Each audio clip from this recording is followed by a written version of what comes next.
vous levez la main, on vous donne le micro, vous posez votre question, vous vous présentez et vous posez votre question.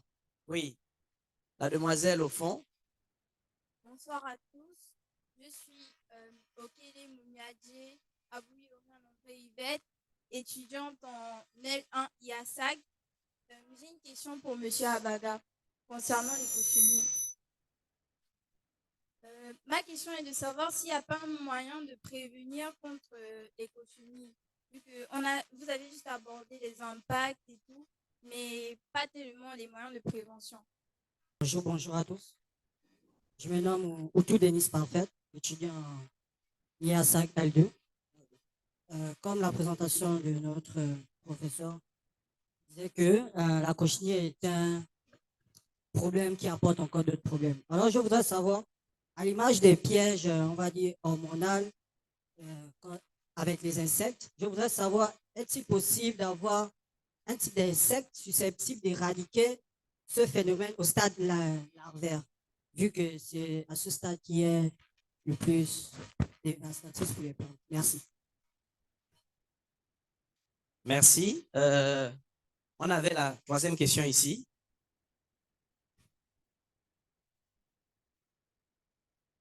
Bonjour à tous. Je me prénomme Matango Ifwa Diori. La question était de savoir, est-ce que jusqu'à aujourd'hui, vous avez pu avoir des éleveurs d'abeilles, si je peux le dire ça comme ça, faire un recensement de l'apiculture au Gabon, bien sûr. Ok. Une dernière question, c'était ici. Oui.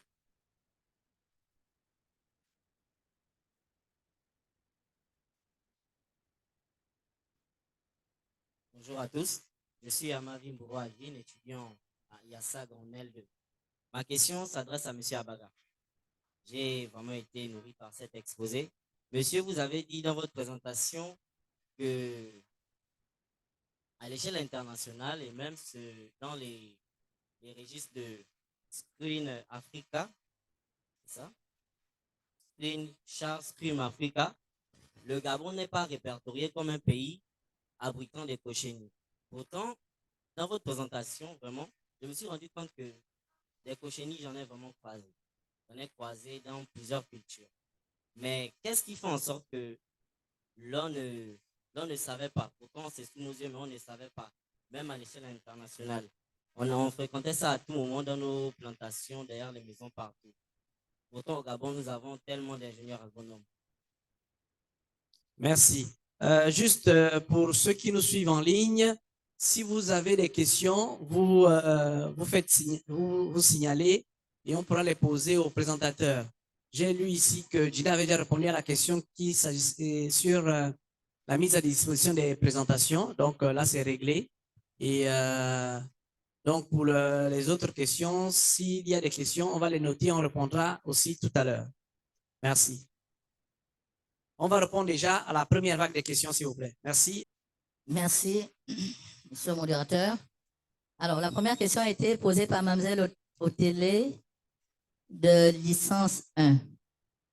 Et la deuxième question, qui rejoint quasiment la première, a été posée par monsieur Denis autour de la L2.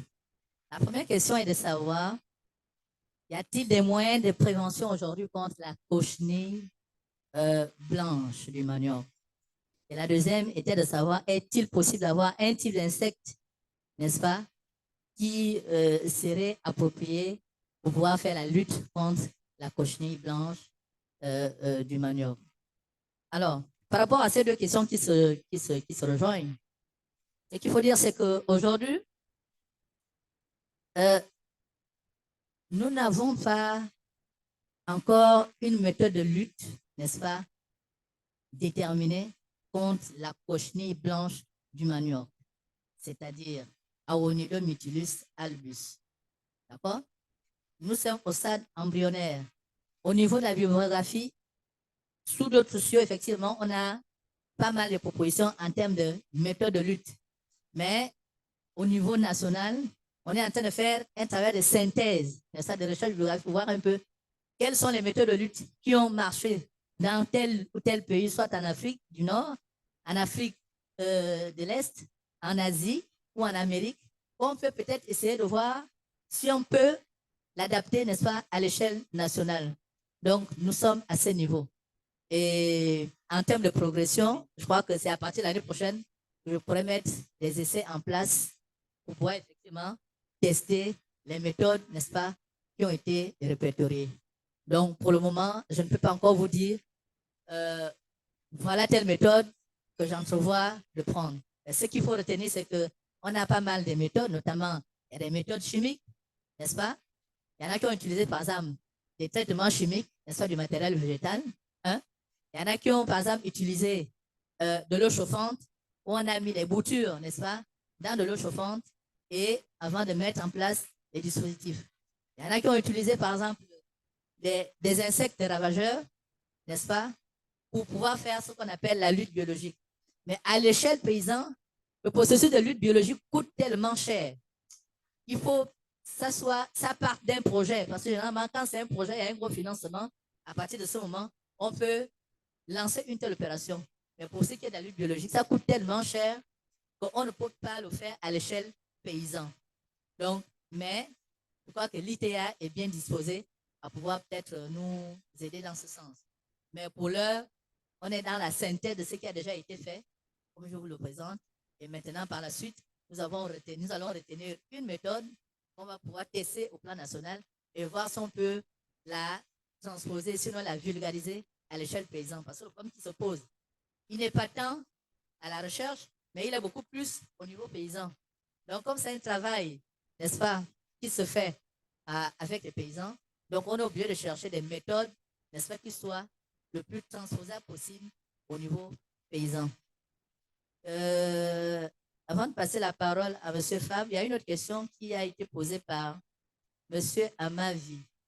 Il a posé la question de savoir qu'est-ce qui fait en sorte que le Gabon ne soit pas répertorié parmi les pays, n'est-ce pas, qui sont touchés par la fameuse cochenille blanche, ça. Bon, ce qu'il faut dire, c'est que généralement, quand il y a des travaux scientifiques, tout part des travaux scientifiques. Quand vous faites un travail scientifique et que ce travail scientifique est reconnu à l'échelle internationale, ça peut faire en sorte que lorsqu'on élabore une carte, n'est-ce pas, de répartition des dommages d'un ravageur, ben, si c'est un travail que vous avez fait avec la FAO, la FAO sera plus indiquée à pouvoir indiquer sur la cartographie que au niveau du Gabon, on a eu tel souci, mais en ce moment, les travaux ont été faits sur cette problématique et que les résultats sont déjà disponibles. Et donc, il y a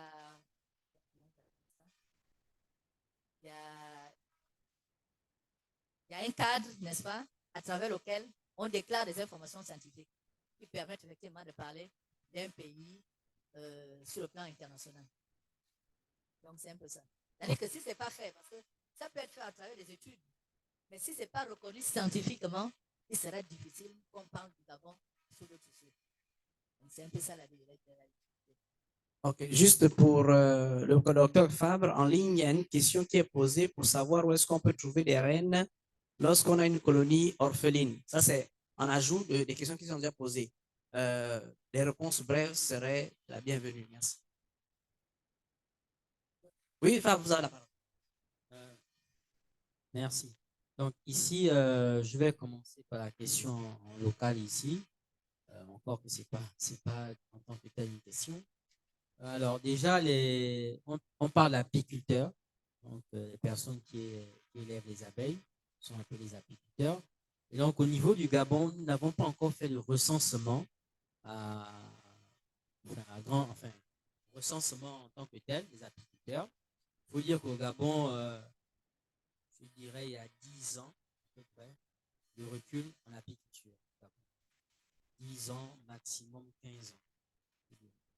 Donc, c'est pour dire que l'activité n'est pas si développée que ça par rapport à d'autres pays. Nous avons en gros 10-15 ans de recul par rapport à l'apiculture, mais il y a déjà pas mal d'initiatives. C'est un élevage qui n'était pas très connu et les abeilles faisaient peur. Donc, beaucoup de personnes ne voulaient pas se lancer dans cette activité, mais de plus en plus de personnes se, se lance dans cette activité. Alors, ici, pour la question en ligne, tout dépend de votre environnement. Si vous êtes dans un environnement où vous avez accès à des rennes, c'est-à-dire que vous pouvez acheter les rennes, vous achetez une reine et puis vous pouvez disposer de cette reine. Mais si vous êtes dans un environnement comme le nôtre, au Gabon, où vous n'avez pas de producteur de rennes, donc ici, je vous conseillerais simplement de, de prendre votre colonie orpheline, associée avec une colonie qui a déjà une reine. Ou encore procéder à une division de colonies et à un regroupement de colonies. Mais dans notre environnement, se procurer une reine, quand je parle d'environnement, je parle de pays africain, où il n'y a pas d'élevage encore de producteurs de rennes, c'est plutôt compliqué. Surtout dans la nature, les abeilles, enfin les rennes, vous les ramassez pas forcément. Bonjour à tous. Je suis étudiant Chinyumba à la Vola William Corsen, étudiant de première année en IASAG. Bon, monsieur, mon aîné de LDC a posé un problème qui concerne l'éradication de la cochenille blanche. Donc, moi, j'aimerais vous poser la question, est-ce que les OGM, donc organismes génétiquement modifiés, ne peuvent pas être un moyen d'éliminer la cochenille blanche? C'est ma question. Oui, les deux ici.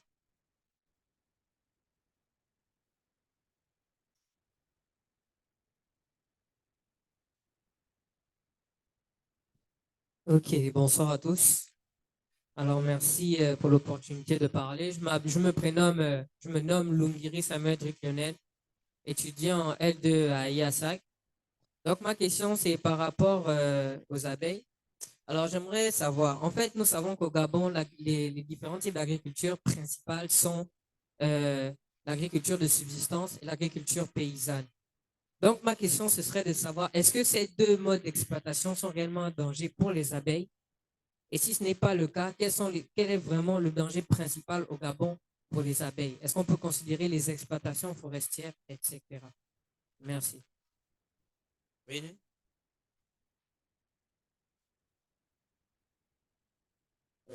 Bonjour à tous. Je suis Moukani Bouanga Doris, licence 2 d'agronomie. Alors, pendant que M. Ernest intervenait, M. Ernest Abaga, il disait que c'est au stade larvaire que la cochenille blanche était plus dangereuse sur le matériel végétal. Et j'aimerais savoir pourquoi il le disait et pourquoi pas aux autres stades. Merci. Si. Bonjour à tous. Guéman Boré, étudiant en L1 tronc commun à l'Institut d'agronomie et de sécurité alimentaire du Gabon. Docteur Favre, vous avez parlé des dangers que courent les abeilles.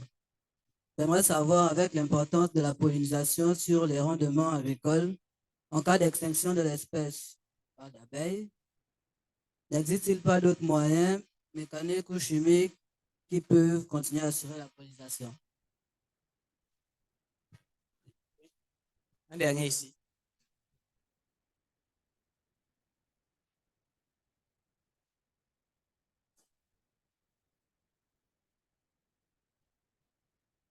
Alors, bonjour à tous. Ma question ira à l'endroit de M. Abaga. Mon interrogation, sinon, ma question porte sur le moyen de déplacement des cochenilles blanches, spécifiquement à Onidomytilus albus. Étant donné que seuls les mâles portent des ailes et les femelles non. Sinon, comment ils se déplacent? Merci. Donc,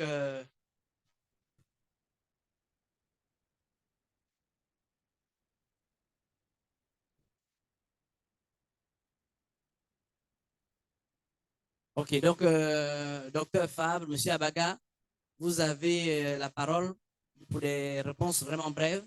Parce que en ligne, je vois ici que quelqu'un pose la question sur, pour monsieur Alain qui a intervenu tout à l'heure sur son film. Donc, je pense que il lit la question, il pourra y répondre tout à l'heure. Merci. S'il est encore en ligne. Merci. Docteur Fabre Abaga, qui, voilà. Merci. Alors, je vais commencer par la dernière question. La question est de savoir quel est le moyen de déplacement des cochenilles. C'est ça la question? Les cochenilles blanches.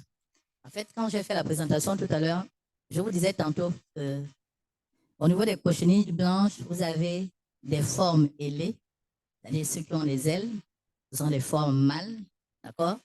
Et les formes non ailées, en général, c'est les formes femelles, ok? Les formes femelles sont immobiles. Généralement, ils restent fixés, n'est-ce pas, au matériel végétal, là où elles se nourrissent, ok? Mais toutefois, elles ont la possibilité de se mouvoir d'un plan à un autre par l'aide du vent. OK?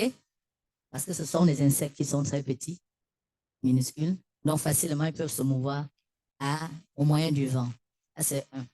Deuxièmement, les femelles ont beaucoup plus un rôle spécifique qui demeure la ponte. Une fois elle a terminé l'activité de ponte, elle meurt quelques jours après. OK? Maintenant, pour ce qui est des adultes, n'est-ce pas? Les adultes, généralement, c'est des formes ailées. Ce sont eux qui assurent la propagation, n'est-ce pas, des dommages à travers la fécondation, n'est-ce pas, qu'ils vont réaliser. OK? Généralement, après la fécondation également, les formes ailées, généralement, n'ont pas une vie de longue durée. OK? Après, le processus se réinstalle et le cycle reprend son cours normal. Donc, vous voyez que les femelles au stade adulte, généralement, elles peuvent se déplacer par l'aide du vent. C'est le cas également des larves. Les larves, elles sont très petites, elles sont collées aux tiges. Donc, il n'y a qu'à travers des vents violents ou des fortes gouttes d'eau qui peuvent faire en sorte qu'elles quittent la tige, n'est-ce pas, pour se retrouver au sol, pour se déplacer pour un autre plan. OK? Voilà un peu le processus, n'est-ce pas, de déplacement. Monsieur Moukani a posé la question de savoir quelle est la différence entre le stade larvaire, hein? La question c'était quoi? Quelle est la différence entre le stade larvaire et les autres stades? Non, la question c'était de savoir pourquoi la lutte doit être intensifiée au stade larvaire et pas aux autres stades. OK, d'accord. Bon, vous voyez, l'insecte, le ravageur, pond les œufs, d'accord? Ces œufs vont éclore pour donner des larves, qui sont des insectes minuscules. OK? Ces insectes ont besoin de vivre. OK? Dans le cas de leur vie, ils vont alors s'alimenter. Ils vont sérieusement avoir besoin de la nourriture pour se développer. C'est pourquoi on va vous dire que le stade larvaire, généralement, c'est le stade le plus virulent. C'est le stade pendant lequel les insectes ravageurs font beaucoup de dégâts, occasionnent beaucoup de dommages au niveau des plantes cultivées. OK? D'où l'intérêt, lorsque vous voulez mener une lutte, effectivement, il faut déjà connaître le cycle biologique de la plante, du ravageur. À quel moment il fait la ponte? OK? À quel moment on a des larves? À quel moment on a l'adulte? Ça veut dire que lorsque vous voulez agir sur le cycle, si vous agissez sur les larves, automatiquement, vous avez arrêté le cycle, n'est-ce pas, du développement de la maladie ou des dommages. D'accord? Maintenant, pour la première question qui portait sur les OGM, est-ce que les OGM ne peuvent pas constituer un moyen de lutte? Bon, scientifiquement, c'est possible. C'est possible parce que quand on parle des OGM, ça veut dire qu'en fait, il faut agir sur la plante cultivée. Il faut lui donner un certain nombre de caractères, n'est-ce pas? Par exemple, si c'est la résistance, on va regarder le caractère résistant de manière à ce qu'effectivement, il puisse être résistant aux ravageurs ou pas.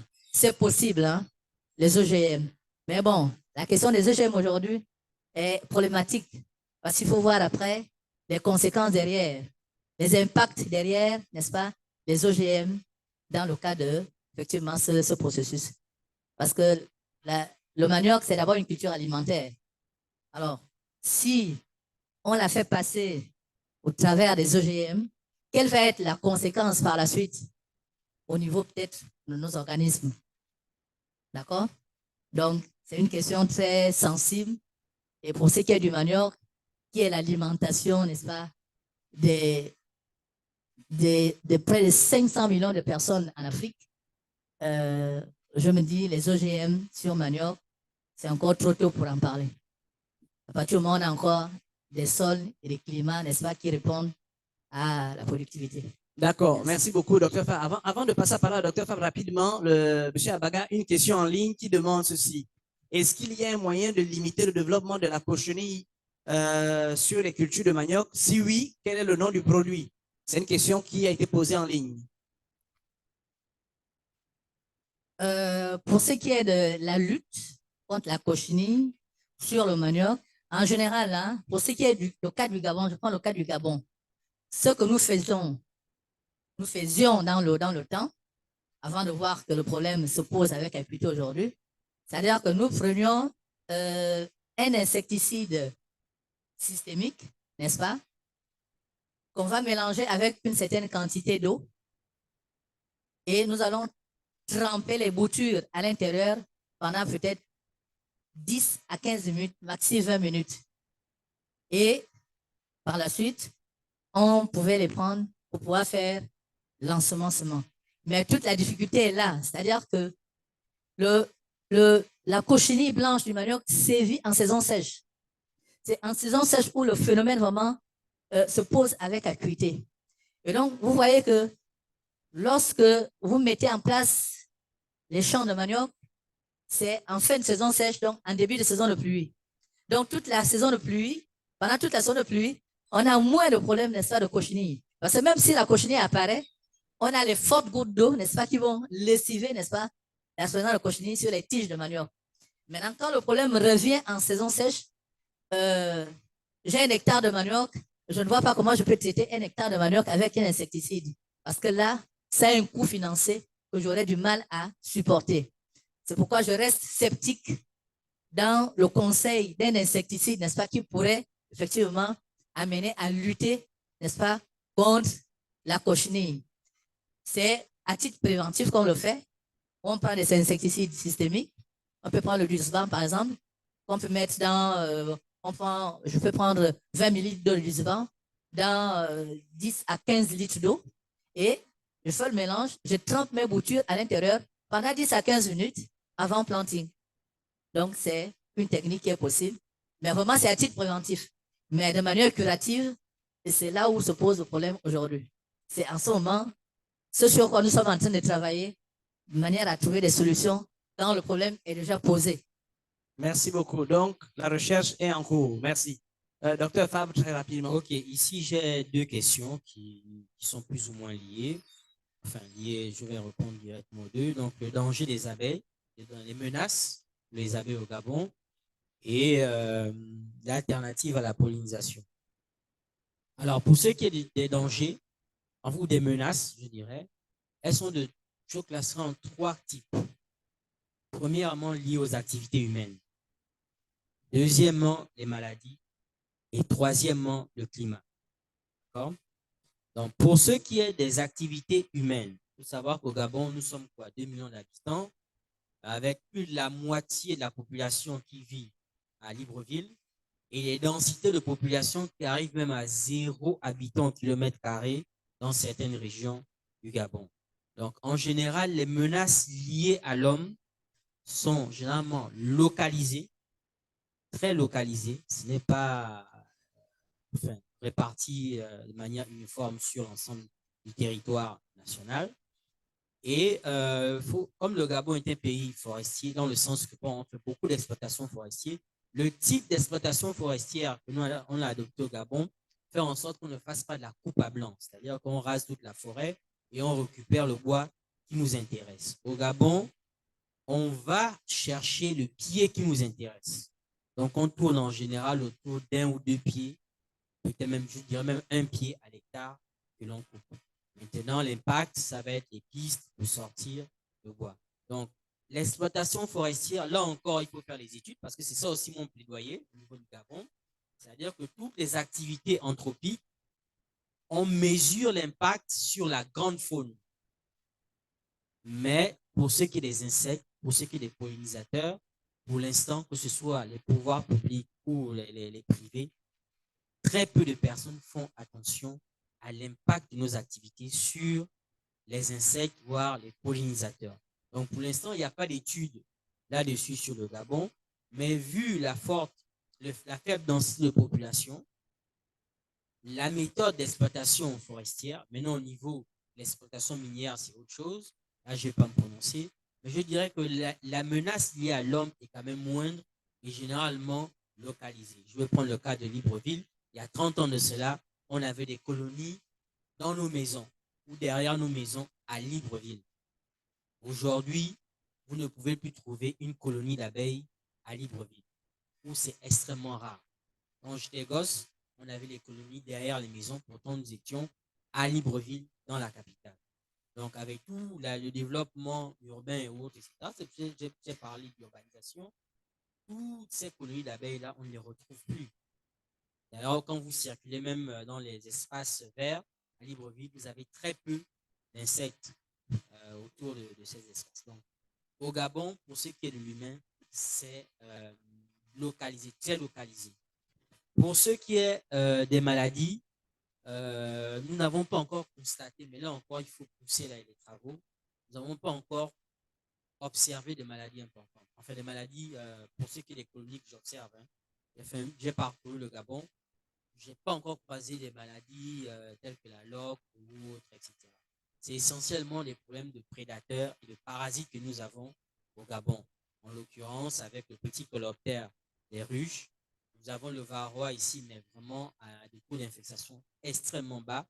Donc ici, au niveau des maladies, là encore, très peu de menaces. C'est la chance que nous avons. Maintenant, ce qui reste à évaluer, c'est les changements climatiques.